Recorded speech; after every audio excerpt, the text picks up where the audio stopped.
Chers frères et sœurs, comment les Juifs sont-ils venus s'installer en Palestine? Quelle est l'histoire des trahisons qui leur ont ouvert le chemin? Et sont-ils aujourd'hui dignes d'engager un conflit contre les musulmans? Avant la mission de Muhammad, paix et bénédiction sur lui, le site du mont Al-Aqsa existait déjà depuis 3000 ans avant Jésus-Christ. En raison de la sécheresse et de la famine, des tribus arabes quittèrent la péninsule arabique et remontèrent vers le nord. Elles s'établirent ensuite en Palestine. C'étaient les tribus de Yabou. Leur arrivée suscita le peuplement continu de la région. Certains groupes vinrent même des contrées du nord, depuis la Turquie et l'Europe. Lorsque Sulayman, paix sur lui, fit construire le temple, les enfants d'Israël fondèrent leur royaume. Ainsi, 721 ans avant Jésus-Christ, le temple fut achevé et la dynastie israélite prit son essor. Plus tard, 618 ans avant Jésus-Christ, Nabuchodonosor assiégea Jérusalem, détruisit le temple des enfants d'Israël et dispersa le peuple à travers les terres. Les savants de l'histoire, comme Ibn Kathir et d'autres, ont expliqué que cette défaite fut due à de graves manquements. Les enfants d'Israël avaient abandonné leur foi, sombré dans les délits et manqué de respect pour les rites sacrés. La Torah elle-même indique que le châtiment tomba parce qu'ils n'étaient pas dignes de garder cette terre bénie.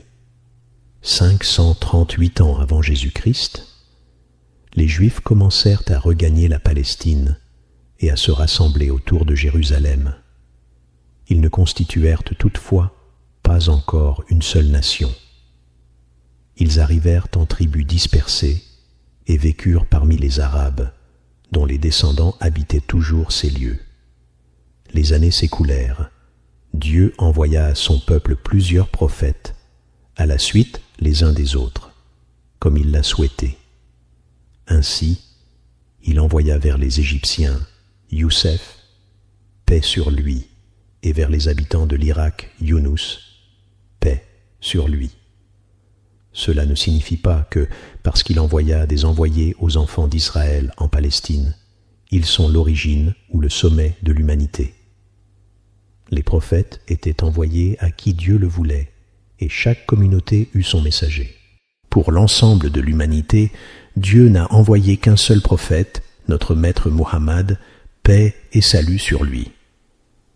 Avant lui, les enfants d'Israël reçurent plusieurs envoyés, dont beaucoup périrent injustement. Ils assassinèrent sans droit certains messagers. Ils exécutèrent Yahya, paix sur lui, et firent couler Zacharia sous la scie. Ils se permirent même de défier ces envoyés sacrés, alors qu'au sein de leur communauté vivaient aussi des personnes pieuses, respectueuses du temple de Jérusalem et des enseignements prophétiques. Parmi eux, il y avait des cœurs purs.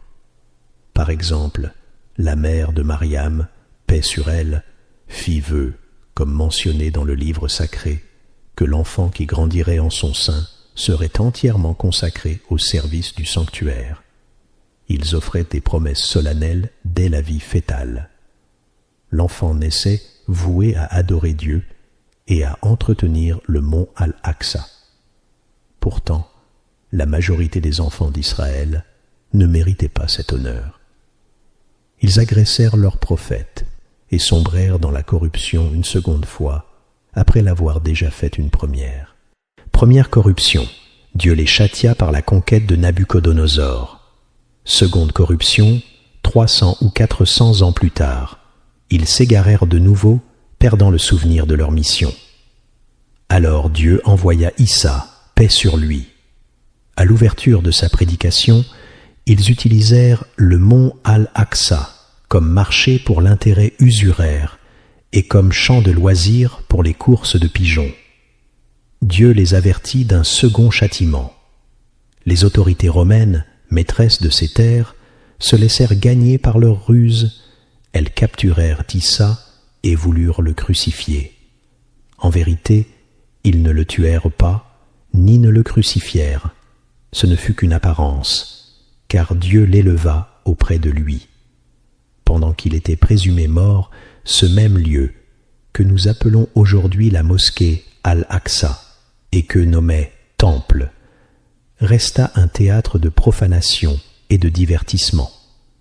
Enfin, Dieu permit qu'un des rois romains, Titus, fût envoyé contre eux pour punir cette profanation et restaurer par la justice la pureté de cette terre bénie. En l'an 70 après Jésus-Christ, l'empereur Titus incendia Jérusalem et rasa le temple des enfants d'Israël. Voilà la seconde destruction infligée par Dieu à ce peuple, pour avoir corrompu la terre à 2 reprises. Quelque temps après Titus, l'empereur Hadrien vint en 135 après Jésus-Christ.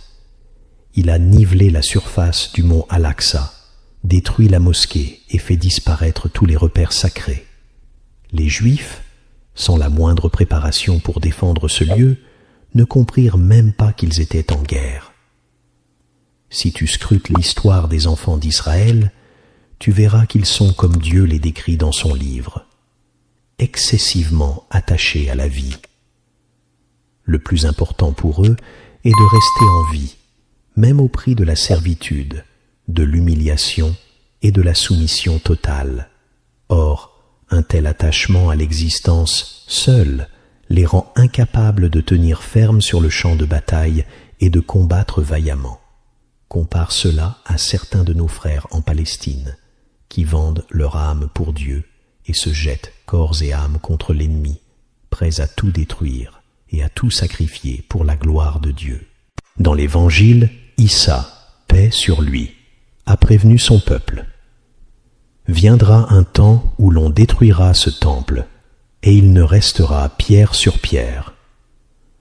Le Coran reprend ce même avertissement, afin qu'ils voient ce qu'ils ont élevé, puis qu'ils le réduisent en poussière. Telle était l'histoire du mont Al-Aqsa avant la mission de notre bien-aimé prophète, paix et bénédiction sur lui. Après sa venue, il témoigna toujours de la plus profonde vénération pour ce lieu. Il attirait sans cesse l'attention de ses compagnons vers cette mosquée sacrée. Dieu fit voyager son envoyé, paix sur lui, de la mosquée sacrée à la mosquée Al-Aqsa. Certains savants rapportent qu'il ne restait alors que le mur où il attacha Al-Bourak. D'autres disent qu'aucun vestige ne demeurait, et que Dieu le fit apparaître exactement à l'emplacement ancien. Le prophète, paix et salut sur lui, enseigna: ne programmez pas un voyage pour visiter un autre lieu que ces 3 mosquées, la mosquée sacrée de la Mecque, la mosquée du prophète à Médine et la mosquée Al-Aqsa. Notre prophète, paix et salut sur lui, a dit: n'entreprenez pas de voyage pour visiter d'autres lieux de culte que ces 3-là. La mosquée sacrée, Al-Haram, cette mosquée-ci, et la mosquée Al-Aqsa. Par ces paroles, paix et salut sur lui, il a élevé Al-Aqsa au rang de 3e des 2, sanctifiant ainsi sa place unique. Selon l'imam Ahmad, d'après Maïmouna, qu'Allah soit satisfait d'elle, elle demanda au messager d'Allah: « Ô messager d'Allah, notre Seigneur nous éprouve au sujet de la terre sainte. Qu'est-ce que la terre sainte ?» Il répondit: « C'est la terre de la résurrection et du rassemblement. Allez-y, priez-y, car une prière là-bas équivaut à 1000 prières ailleurs. » Elle s'interrogea alors: « Et qu'en est-il de celui qui ne peut s'y rendre ?» Il dit: « Qu'il implore Dieu de le guider vers elle, ce sera comme s'il y avait prié. » Hadith authentique. D'après Ahmad et At-Tabarani, de Saïd ibn Thabit, le prophète s'exclama 3 fois: « Quel bonheur pour la Cham !» Interrogé, il expliqua: « Ce sont les anges du ciel qui déploient leurs ailes pour la couvrir. » Selon Al-Iz ibn Abd al-Salam, Dieu a chargé ses anges de veiller sur cette terre et de la protéger.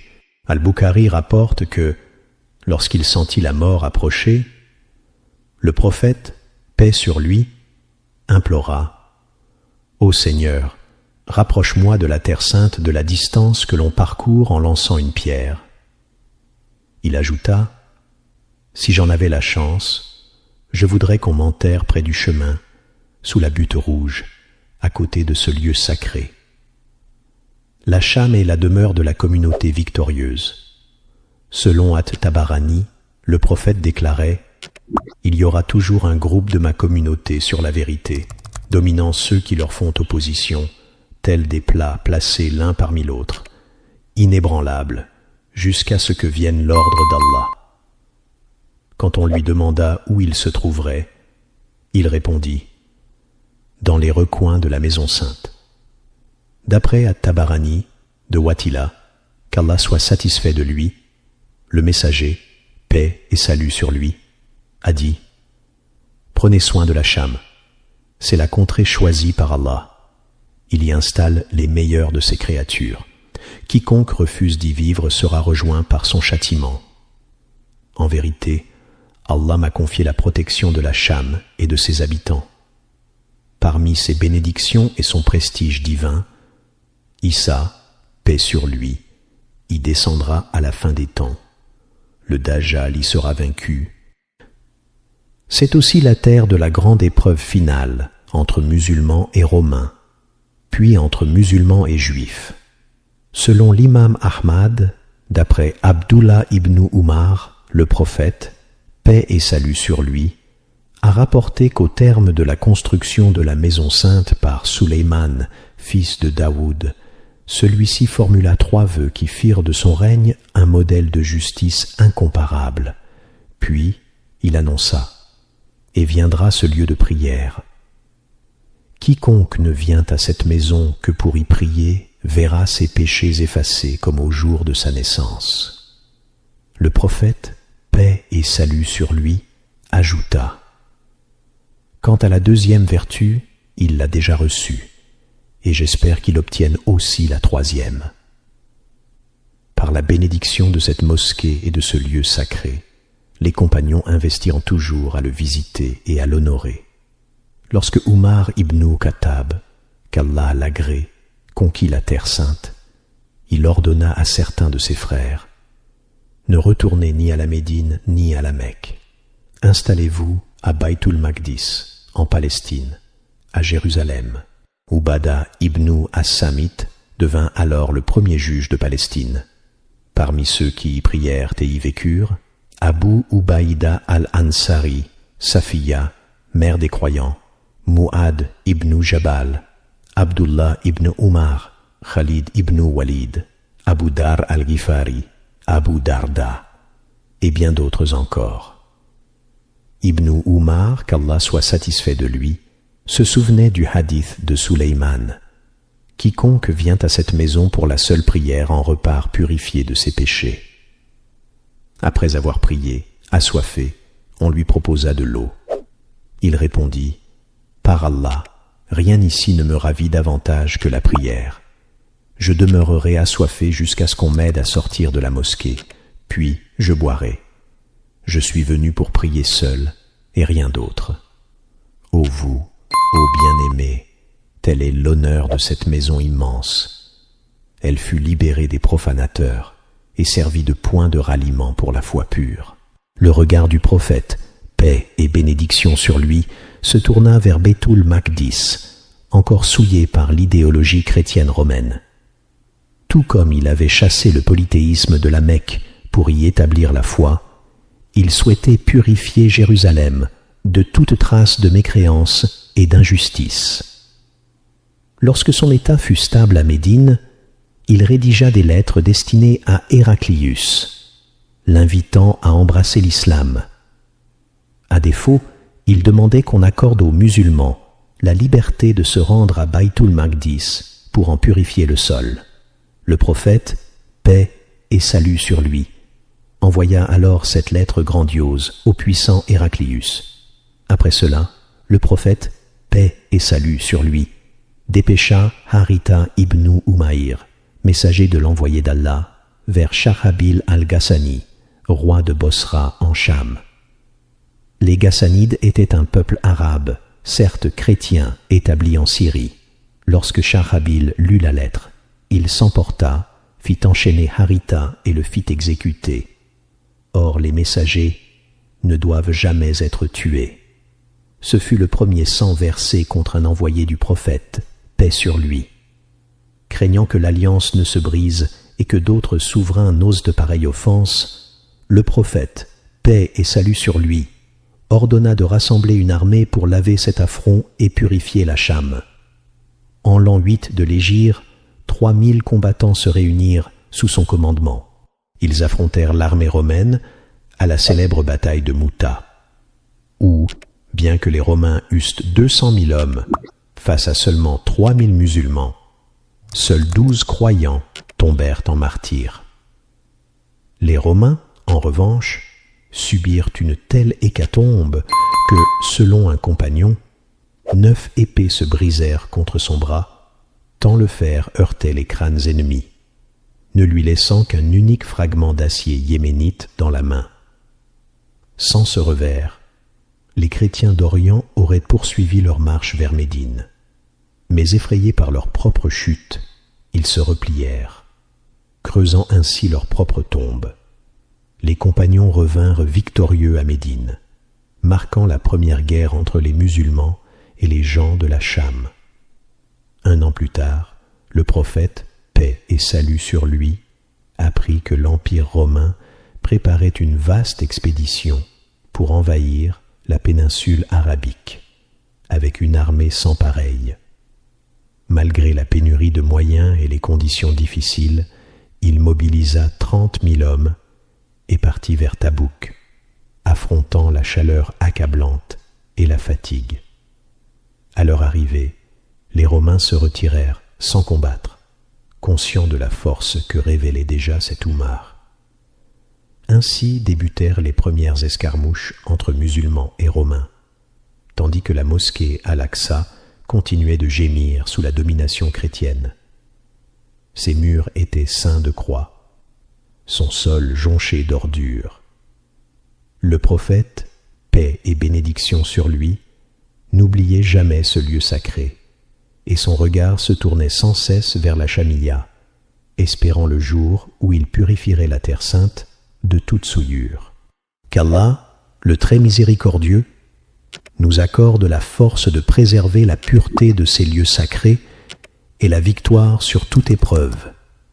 Le prophète, paix et salut sur lui, garda toujours son cœur suspendu à cette mosquée Al-Aqsa.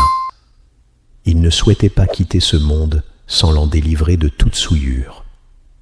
Au retour de son pèlerinage d'adieu, il méditait sur les paroles divines.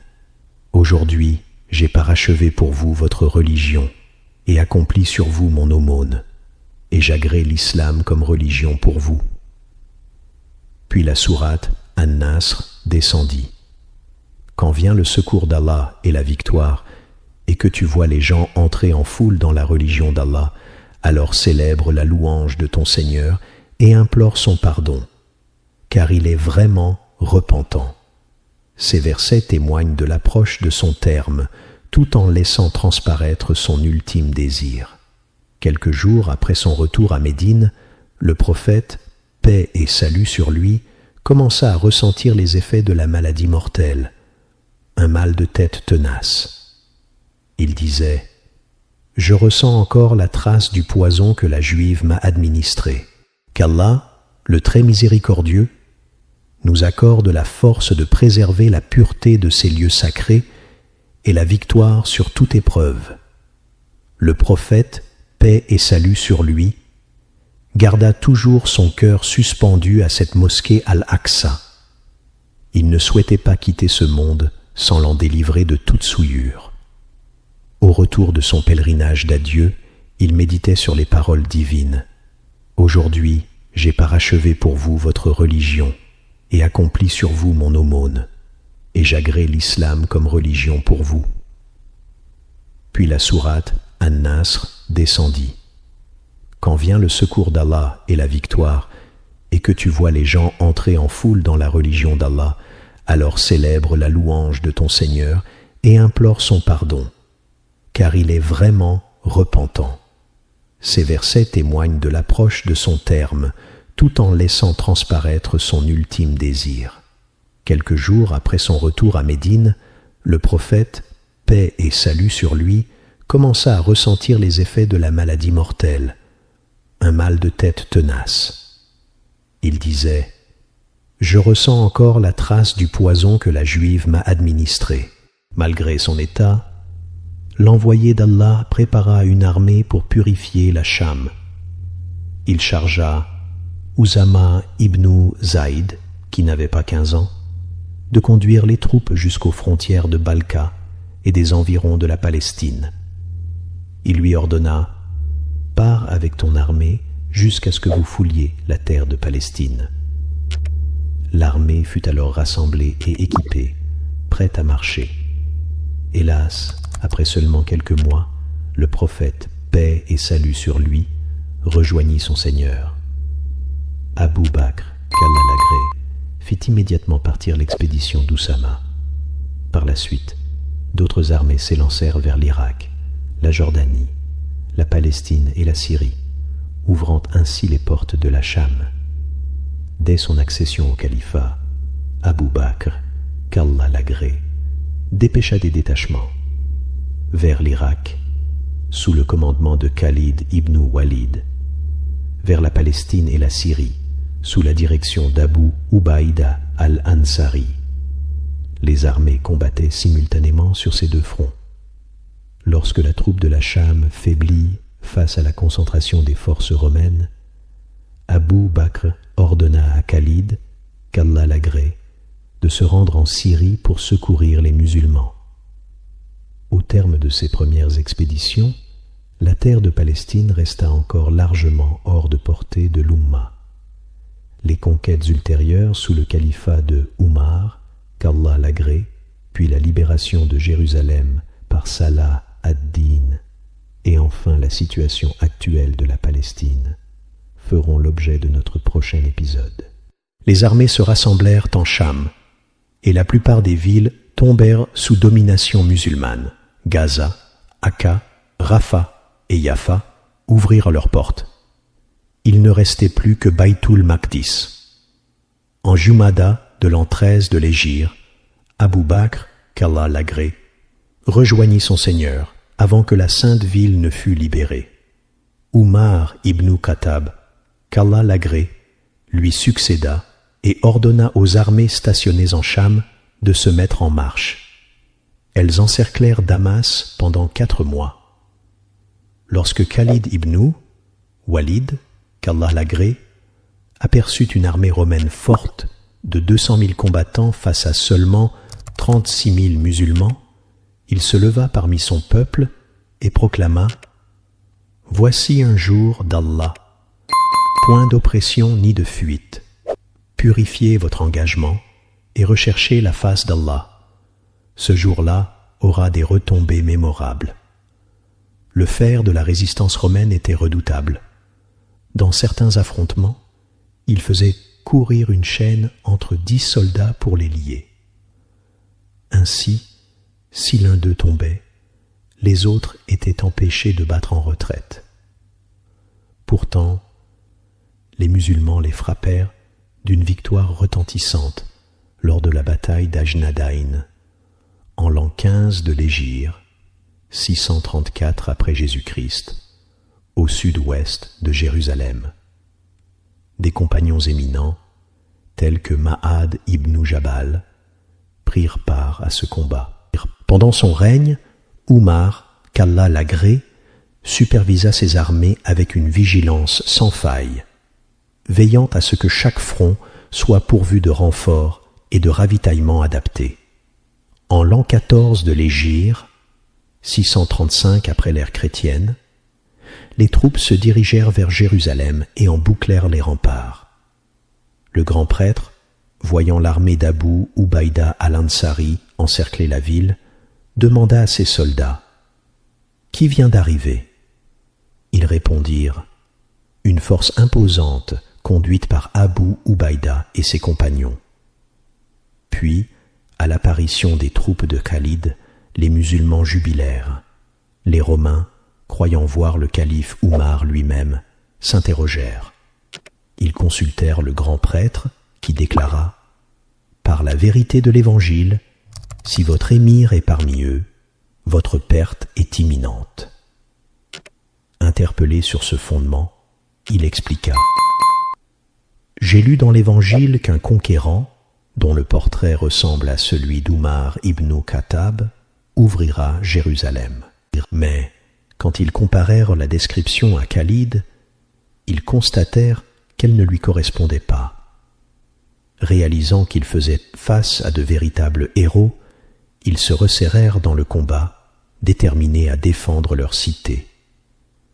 Les musulmans avaient coupé toutes les voies de ravitaillement, si bien que les Romains, acculés, n'avaient plus de subsistance.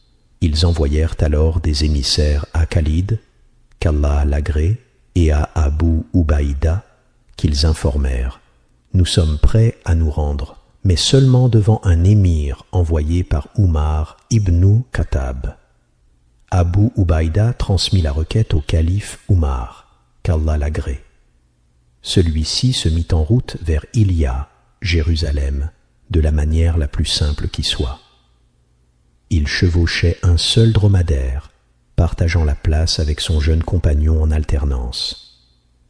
Sur un flanc, un sac de dattes, sur l'autre, un peu de farine de sawik, devant lui, un outre rempli d'eau. Derrière, un sac de ravitaillement. Ibn al-Jawzi rapporte qu'Oumar montait à tour de rôle avec son jeune serviteur, jusqu'à ce que la troupe romaine, massée sur les remparts, put contempler ce grand homme que même Chosroès et César redoutaient. À son arrivée, Abu Ubaïda s'approcha et lui dit « Ô commandeur des croyants, tu aurais pu venir autrement, un meilleur monture, de plus beaux vêtements. » Oumar, tenant fermement la bride de son dromadaire d'une main et sa sandale de l'autre, répondit « Que dirais-tu si un autre que moi se tenait à ma place ?» Puis, d'une voix ferme, il déclara sa célèbre parole « Nous sommes un peuple qu'Allah a honoré par l'islam. Il ne nous a point rendus puissants par un véhicule, ni par une épée, ni par un statut, ni par un bien matériel, ni par une position sociale.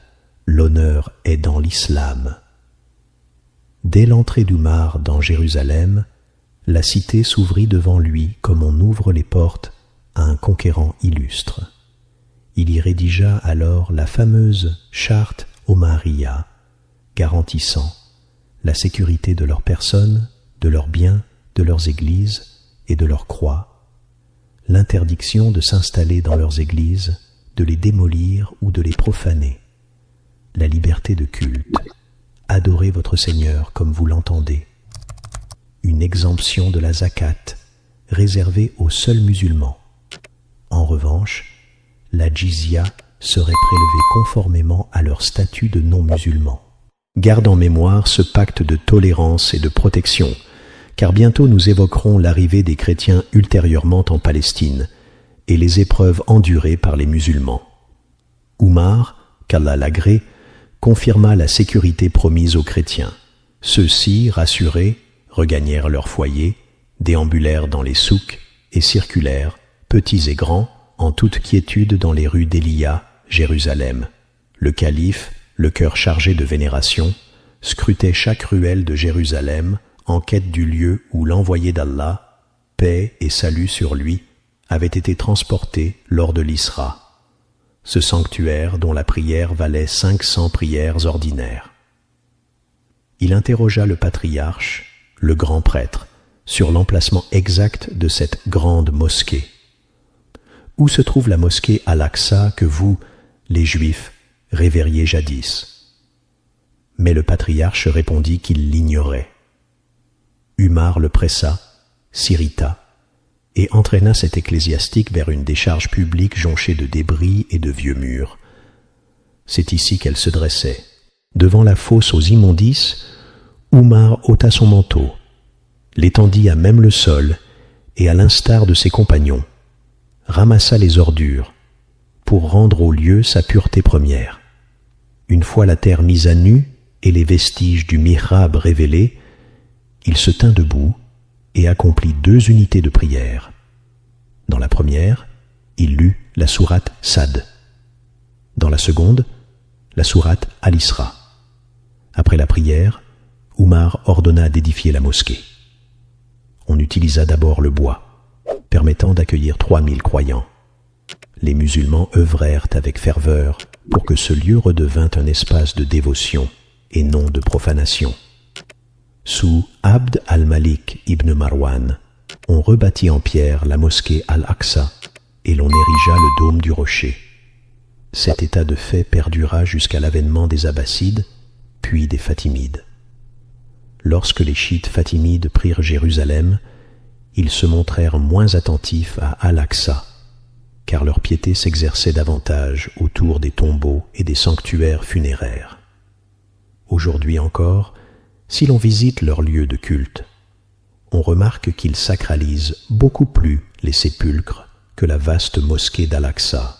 Tu verras que leurs cœurs sont bien plus attendris et tournés vers les tombes que vers les mihrabs des mosquées. Leur amour se dirige vers les défunts enterrés, qu'ils aient été pieux ou non, qu'ils fassent partie des nobles compagnons ou de la famille purifiée du prophète, que la paix et la bénédiction d'Allah soient sur lui, ou même d'autres. Leur cœur est plus attaché à ces tombes qu'aux mosquées. Si tu regardes aujourd'hui les tombes que les rafidas, chiites extrémistes, visitent, tu constateras qu'elles sont ornées, embellies, entretenues avec grand soin, et que l'on n'y dépense plus d'argent que pour les mosquées où le nom d'Allah est mentionné. Même dans la ville du prophète, que la paix et la bénédiction d'Allah soient sur lui, si tu observes leur état et leur humilité dans la mosquée du messager d'Allah, tu verras que cette humilité ne vaut rien en comparaison de celle qu'ils manifestent auprès des tombes qu'ils visitent, et où ils invoquent les morts à la place d'Allah. Et si les pieux compagnons enterrés, ou les membres de la famille du prophète, que la paix et la bénédiction d'Allah soient sur lui, savaient qu'on les adore en dehors d'Allah, qu'on les invoque pour ôter les malheurs, guérir les maladies ou accorder la subsistance, ils renieraient avec force cet acte, tout comme l'a fait Ali ibn Abi Talib, qu'Allah l'agrée, lorsque certains vinrent à lui en disant « Tu es Dieu, il n'y a de divinité que toi ». Ali, qu'Allah l'agrée, s'indigna, les gronda, les menaça de punition et ordonna qu'on creuse un fossé. Il y jeta du feu et menaça de les y brûler, si bien que beaucoup d'entre eux y tombèrent d'eux-mêmes. Ces gens de la maison du prophète, que la paix et la bénédiction d'Allah soient sur lui, ensevelis dans leur tombe, ne sont nullement satisfaits de ce que ces extrémistes font auprès de leur tombe. Le jour du jugement, ils désavoueront ces pratiques et diront « Ô notre Seigneur, nous ne leur avons jamais ordonné de nous adorer. » Lorsque les chiites fatimides prirent le pouvoir et gouvernèrent Jérusalem parmi d'autres terres musulmanes, ils négligèrent la mosquée Al-Aqsa. Ils rapprochèrent les Juifs et les chrétiens, les autorisèrent à vivre en Palestine, à se marier avec eux, et en firent même leurs conseillers, médecins et ministres. Ainsi, les Juifs et les chrétiens retrouvèrent peu à peu leur influence sur Jérusalem. Voyant cela, leur convoitise pour la ville s'accrut à nouveau. Cela se passa au tout début du 2e millénaire après Jésus, soit en l'an 1095 de l'ère chrétienne, correspondant à l'an 489 de l'Hégire. Les chrétiens croyaient que le Messie descendrait à cette époque pour gouverner le monde depuis Jérusalem. Ils commencèrent alors à préparer une grande expédition. Ils envoyèrent une armée dirigée par un homme nommé Raymond, démon. Et malgré la faiblesse de cette armée, elle ne comptait que 1500 cavaliers et environ 20 000 fantassins qui marchaient à pied, car ils ne possédaient pas assez de chevaux. Regarde donc la faiblesse de cette armée. Au total, cavaliers et fantassins réunis, n'atteignait même pas 22 000 hommes. Malgré cela, ils marchèrent vers Jérusalem et l'assiégèrent pendant 40 jours. Ses habitants se battirent avec bravoure pour la défendre, mais elle fut finalement prise par les croisés le vendredi 13 Chaban de l'an 492 de l'Hégire, ce qui correspond à l'an 1098 de l'ère chrétienne. Vous vous demandez peut-être, où était le gouverneur de la Palestine? Où était Iftikhar ad-Dawla? N'a-t-il pas préparé une armée? N'a-t-il pas essayé de s'organiser? N'a-t-il pas demandé l'aide des musulmans des autres régions? N'a-t-il pas appelé à la défense de cette terre bénie? Les gouverneurs chiites qui régnaient sur la Palestine, lorsqu'ils virent les croisés approcher, leur remirent de grandes sommes d'argent, non pas pour protéger Jérusalem, mais pour assurer leur propre fuite. Ce qui leur importait le plus, c'était de sauver leur vie, eux, leurs courtisans, leurs esclaves et leurs concubines. Et effectivement, après 5 siècles de domination musulmane, les chrétiens pénétrèrent à nouveau dans la ville. Dès leur entrée, ils furent pris d'une folie meurtrière, semant la terreur, la destruction et le carnage. Ils tuèrent les femmes, les enfants et les jeunes. Tout ce qui tombait entre leurs mains fut détruit. Ils envahirent la mosquée Al-Aqsa, y versèrent le sang, assassinant les fidèles, alors qu'ils étaient en train de faire leur prière, prosternés ou inclinés. Compare cela à ce qu'a fait Umar ibn al-Khattab, qu'Allah l'agrée, lorsqu'il entra dans Jérusalem. Il accorda la sécurité à tous, même aux soldats ennemis, et il n'a pas permis qu'un seul chrétien soit frappé, même pas une gifle. Mais ici, il tuait les croyants en prière, couchés ou prosternés. Raymond, le chef des croisés, marchait entre les corps des prieurs. Il déambulait au milieu d'eux pendant que les tyrans et gouverneurs corrompus avaient déjà abandonné la ville. Il marchait parmi ces monothéistes martyrs, s'arrêta au-dessus de leurs cadavres et regarda à gauche et à droite. Les historiens rapportent que les croisés massacrèrent environ 70 000 personnes. Certains disent 70 000, d'autres disent 70 000, 65 000. Ils pillèrent les richesses, violèrent les femmes, réduisirent les femmes en esclavage, abusèrent des jeunes garçons, et les années passèrent sur les musulmans de Palestine, plongés dans les séquelles de ce drame. La majorité des musulmans furent tués ou dispersés, et cette humiliation dura 91 années, jusqu'à ce que l'arrogance des croisés atteigne un sommet en Palestine. L'un de leurs chefs, Renaud de Châtillon, Arnaud, alla même jusqu'à penser envahir la Mecque et Médine. Il commença à préparer des armées et à élaborer des plans dans ce but. Comme on le dit, celui qui ne part pas en guerre sera envahi. Et Allah dit, combattez les polythéistes où que vous les trouviez. Combattez ceux des mécréants qui sont près de vous. Lorsque les musulmans se laissèrent aller dans les plaisirs et les bienfaits, ces croisés se mirent à penser à les envahir.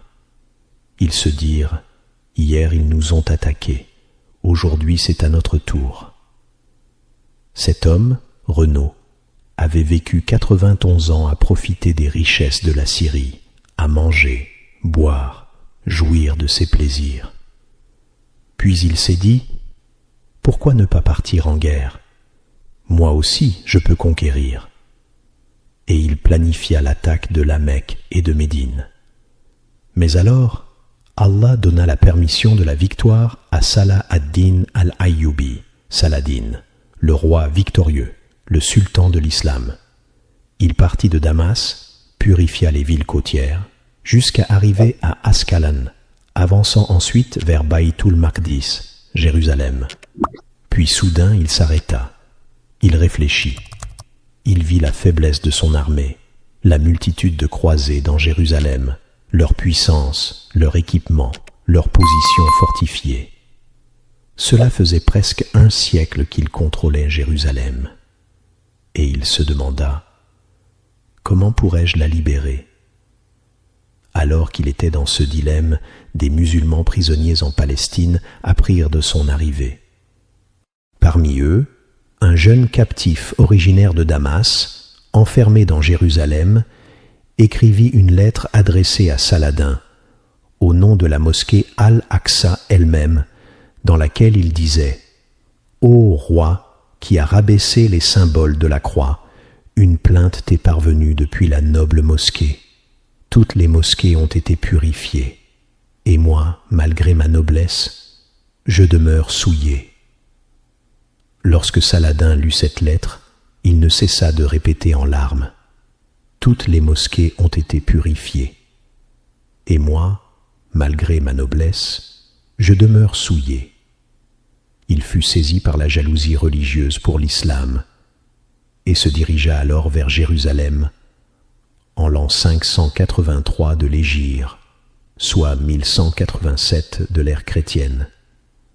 Il arriva à Jérusalem avec un petit nombre d'hommes, peu d'armes et des ressources limitées.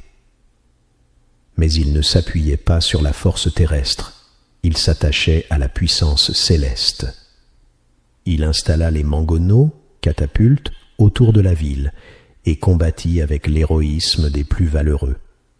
La fameuse bataille de Hittan eut lieu. Ces soldats s'offraient en martyrs, portant leurs âmes dans leurs mains, comme Allah le dit. Allah a acheté aux croyants leurs personnes et leurs biens en échange du paradis. Ils combattent dans le sentier d'Allah. Ils tuent et se font tuer.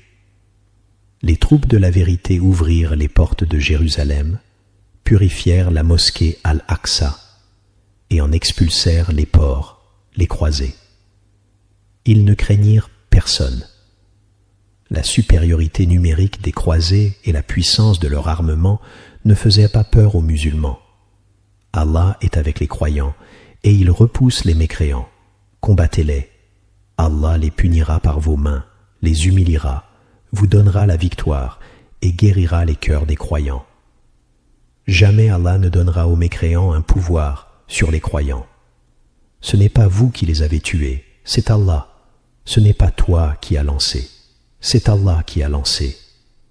Si les musulmans d'aujourd'hui croyaient en Allah avec cette même certitude, s'ils revenaient à l'unité, s'ils purifiaient leurs intentions pour Allah, et si les dirigeants musulmans ne pensaient plus à leur confort, à leur argent ou à leur poste, mais seulement à faire triompher la religion d'Allah, alors ils recevraient les 2 grandes récompenses, la victoire ici-bas et le succès éternel dans l'au-delà.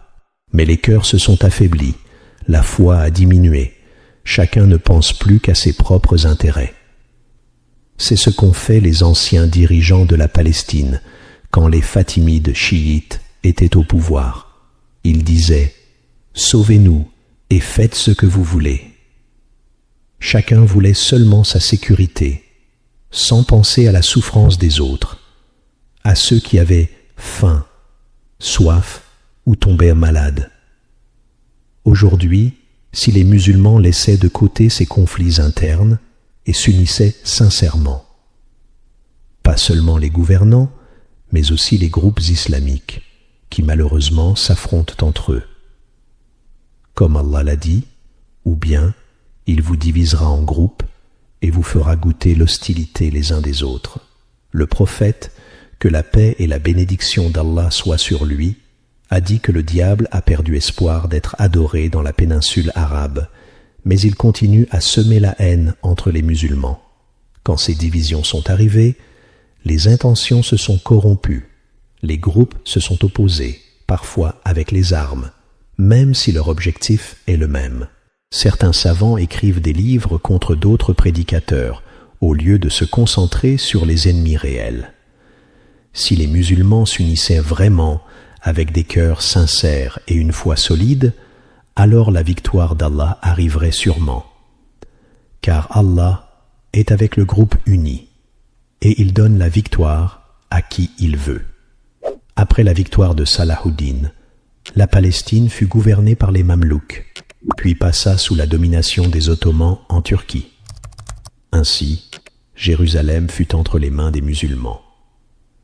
Ensuite, Mohammed Ali a étendu son pouvoir jusqu'en Palestine. En 10 ans, il contrôlait aussi le Cham, le Levant.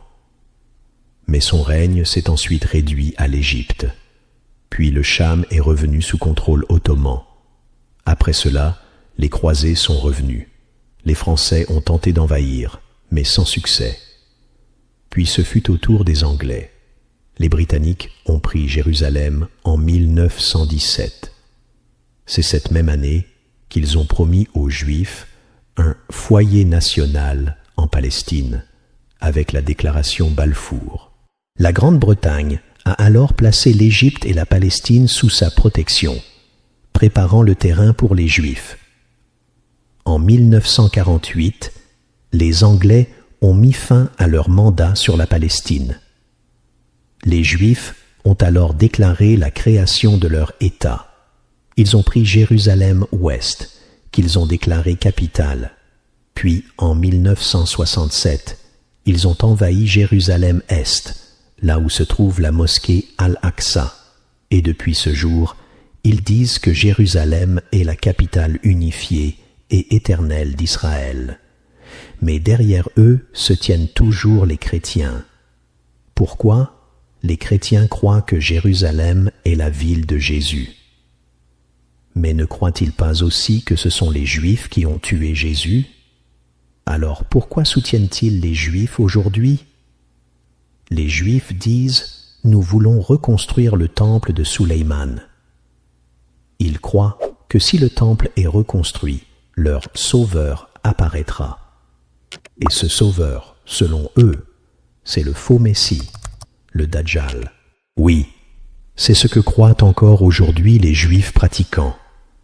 Tu le trouveras dans leurs livres. Et si tu interroges leurs grands rabbins, ils l'admettent et te montreront même des textes tirés de leurs livres sacrés. Ce Dajjal, le prophète que la paix et la bénédiction d'Allah soient sur lui, nous a dit que les Juifs l'honoreront. Il a dit « 70 000 Juifs d'Ispahan suivront le Dajjal, portant des vêtements religieux, c'est-à-dire des habits que portent leurs savants. Si 70 000 de leurs savants le suivent, imaginez combien de leurs gens ordinaires le suivront. Pourquoi tant de Juifs le suivront ? Parce qu'ils le croient être leur sauveur. Et les chrétiens, eux, croient qu'une fois le temple reconstruit et que le Dajjal apparaît, alors Jésus, fils de Marie, descendra. Mais là, certains peuvent se poser une question. Comment Jésus va-t-il descendre ? Les musulmans croient que c'est Issa, Jésus, qui redescendra. Mais les chrétiens aussi y croient, même s'ils disent autre chose. Ils croient que Issa a été crucifié, qu'il est mort, et qu'après 3 jours dans une grotte, il est monté au ciel. Ils disent aussi qu'il est assis à côté de son Père. Mais Allah est bien au-dessus de cela. Il n'a ni femme ni enfant. Il est unique. Il n'y a de Dieu que lui, glorifié soit-il. Les chrétiens croient donc qu'Allah va faire redescendre Issa, son fils selon eux. Mais Allah n'a jamais eu d'enfant. Les chrétiens pensent aussi que les Juifs sont comme un pont vers leur gloire. Ils ne veulent pas que ce pont s'écroule. C'est pourquoi, même si les Juifs faisaient du mal en Palestine, s'ils étaient battus et chassés, les chrétiens penseraient que cela retarde la descente de Issa. Alors, tant que les Juifs dominent la Palestine et Jérusalem, les chrétiens pensent que le faux Messie, le Dajjal, sortira bientôt. Et après lui, Issa descendra. C'est pourquoi les chrétiens continuent de soutenir les Juifs. Ils les aident de toutes les manières, en les protégeant, en leur donnant du pouvoir, que ce soit chez les chrétiens ou même dans les pays musulmans. Et plus un président chrétien est pratiquant, plus il soutient les Juifs. regarde l'histoire. Plus un dirigeant chrétien applique l'Évangile, plus il aide les Juifs. Et ça, on peut le vérifier dans les livres d'histoire. Maintenant, venons-en au temple de Sulayman. C'est quoi exactement? Quelle forme avait-il? Pourquoi les Juifs le vénéraient-ils autant? Est-ce que c'est Sulayman lui-même qui leur a demandé de le vénérer? Et ce temple était-il unique à Salomon, ou bien d'autres prophètes des enfants d'Israël en avaient aussi? Et après Sulayman, est-ce que d'autres prophètes ont aussi eu des temples?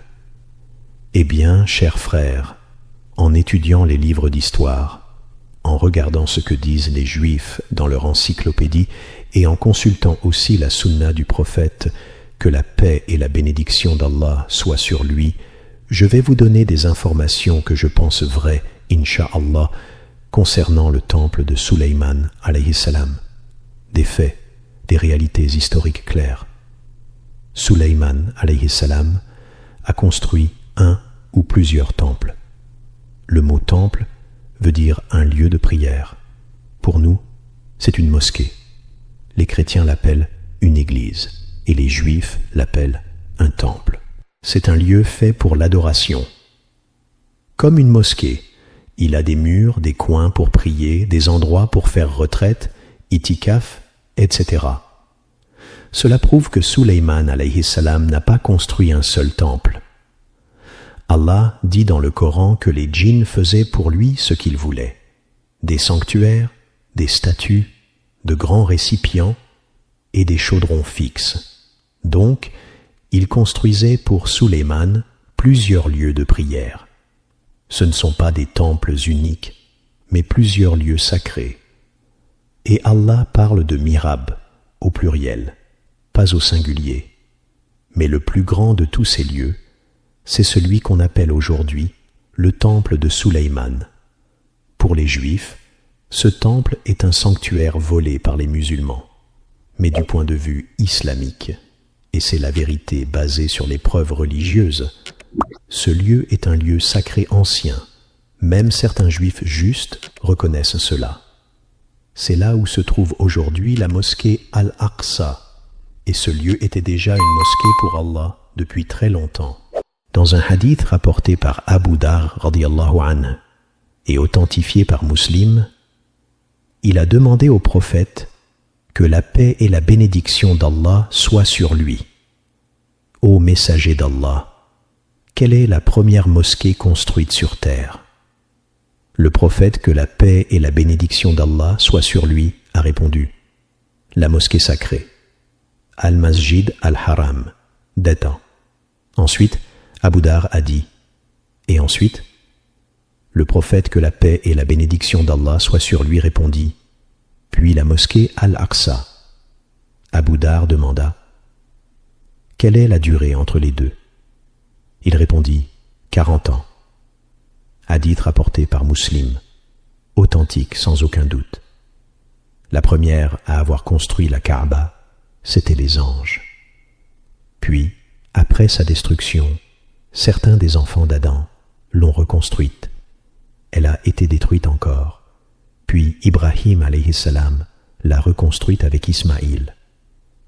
Ensuite, plus tard, elle fut reconstruite encore une fois par Quraysh. Et c'est à ce moment que le prophète, que la paix et la bénédiction d'Allah soient sur lui, a posé la pierre noire. Qu'a dit Allah dans le Coran? Il n'a pas dit « quand Ibrahim a construit la maison », mais il dit « quand Ibrahim et Ismaïl élevaient les fondations de la maison », cela prouve que les fondations existaient déjà avant leur époque. Même avant que la Kaaba ne soit reconstruite, le prophète Ibrahim savait déjà où elle était. Quand il a laissé sa femme Hajar et leur fils Ismaïl dans le désert, il a dit « Seigneur, j'ai installé ma famille dans une vallée sans culture, près de ta maison sacrée. » Mais à ce moment, il n'y avait aucune construction.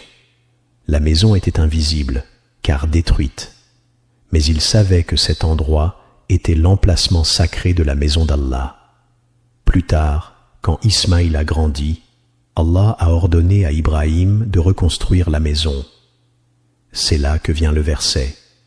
Et quand Ibrahim éleva les fondations de la maison, ainsi qu'Ismaïl. Donc, la Kaaba existait bien avant Ibrahim. Elle a été construite au départ par les anges. Entre Ibrahim et Sulayman, il y a environ 963 ans, presque 1000 ans d'écart. Même les Juifs reconnaissent que Sulayman est venu bien après Ibrahim. Quand Ibrahim a reconstruit la Kaaba, il a simplement rebâti ce que les anges avaient déjà construit. Le prophète, que la paix et la bénédiction d'Allah soient sur lui, a dit : le premier lieu de prière construit sur terre est la mosquée sacrée. Puis, 40 ans après, fut construit Al-Aqsa. Certains disent que ce sont aussi les anges qui ont construit Al-Aqsa à ce moment. Donc, la mosquée Al-Aqsa existait bien avant Sulayman alayhi salam. Elle ne repose pas sur les ruines de son temple. Elle existait des siècles avant lui. Et il faut ajouter que cette mosquée fut détruite plusieurs fois, et que le dernier à l'avoir reconstruite, c'est bien Sulayman, comme on le verra plus loin. Le prophète, que la paix et la bénédiction d'Allah soient sur lui, a confirmé que Sulayman alayhi salam a reconstruit Al-Aqsa comme une mosquée, pas comme un lieu pour pratiquer autre chose que l'islam, ni pour faire du polythéisme ou s'éloigner du droit chemin. Dans un hadith rapporté par Ahmad, Al-Bazar et Abu Daoud, le prophète, que la paix et la bénédiction d'Allah soient sur lui, a dit : quand Sulayman bun Daoud a terminé la reconstruction de la mosquée de Baytul Maqdis. Certains se demandent : mais alors, quand l'a-t-il construite ? On leur répond : la mosquée Al-Aqsa fut construite la première fois par les anges, 40 ans après la mosquée sacrée. Puis, quand Ibrahim alayhi salam a reconstruit la Kaaba, Allah lui a ordonné aussi de rebâtir Al-Aqsa. Il est donc parti en Palestine et a aussi reconstruit Al-Aqsa. Mais ensuite, ce lieu a subi plusieurs destructions jusqu'à l'époque de Sulayman. Ce lieu sacré a été détruit plusieurs fois, comme on le verra plus loin avec les dates précises. Mais c'est bien Sulayman alayhi salam qui l'a reconstruit. Écoute maintenant les paroles du prophète, que la paix et la bénédiction d'Allah soient sur lui concernant cette reconstruction. Dans un hadith rapporté par Ahmad, Abu Daoud et Al-Bazar, le prophète, que la paix et la bénédiction d'Allah soient sur lui, a dit : lorsque Sulayman bun Daoud termina la construction de la mosquée de Baytul Maqdis, il demanda à Allah 3 choses. 1. La sagesse dans ses jugements. 2. Un royaume que personne n'aura après lui. 3. Et que quiconque viendra prier dans cette mosquée, avec une intention sincère, soit pardonné de tous ses péchés, comme au jour de sa naissance. Le prophète, que la paix et la bénédiction d'Allah soient sur lui, a alors dit : les 2 premières lui ont été accordées. Quant à la 3e, j'espère qu'elle lui a aussi été accordée. C'est donc une preuve forte que prier à Al-Aqsa efface les péchés, à condition d'y venir uniquement pour Allah. Maintenant, voyons ce que les Juifs croient à propos de ce lieu. Pour eux, ce qu'ils appellent le temple est en hébreu Beit Hamikdash, c'est-à-dire la maison sainte ou la grande maison. Ils l'appellent aussi Haikal, un autre nom du temple, et parfois même Yahvé, c'est-à-dire la maison de Dieu, selon eux. Dans leur Bible, dans le livre des Rois, chapitre 8, ils affirment que ce temple était une maison dédiée à leur divinité et qu'il servait à faire des rituels, des sacrifices et autres pratiques religieuses. Ils disent que Sulayman a construit ce temple sur le mont Moria, qui est en réalité le lieu où se trouve aujourd'hui la mosquée Al-Aqsa et le dôme du rocher. Mais eux l'appellent le mont du temple, car ils prétendent que leur temple était bâti là. L'histoire de la construction du temple, selon eux, se trouve dans le livre des Rois, et le livre des Chroniques, dans la Torah et dans les Évangiles. Mais attention, le temple a été détruit plusieurs fois, même après la construction de Sulayman. Et ici, on parle après Sulayman, pas avant. Avant lui, on a déjà dit qu'Ibrahim l'avait reconstruit, puis Yacoub alayhi salam aussi, mais le lieu fut de nouveau détruit. Pourquoi ? Parce que la Palestine a connu plusieurs conquêtes. Les Romains, les chrétiens, les Juifs s'y sont succédés, et chacun attaquait les lieux de culte des autres. Après la construction par Sulayman alayhi salam, le temple, qu'ils appellent Haïkal, ou le Haïkal, a été détruit en 586 avant Jésus-Christ, par Nebuchadnezzar, le roi babylonien. Il resta détruit pendant 60 ans, jusqu'à sa reconstruction en 520 avant Jésus-Christ, par un homme nommé Zorobabel. Mais il fut détruit une seconde fois, en 70 après Jésus-Christ, par le commandant romain Titus. Aujourd'hui encore, les Juifs appellent à reconstruire ce temple. Ce serait la 3e fois. Mais attention à ce que signifie reconstruire le temple. Certains pensent qu'ils cherchent une chaise ou un vieux bout de bois où Sulayman se serait assis. Non, quand ils disent « temple », ils parlent d'un grand bâtiment, comme une mosquée, avec des murs énormes. D'après certaines encyclopédies, les murs du temple faisaient environ 30 mètres sur 30 mètres, et dans d'autres versions 20 mètres sur 10 mètres. C'était immense, comme un vrai lieu de culte. Donc, quand ils disent « on cherche les traces du temple », en réalité, il ne reste plus rien.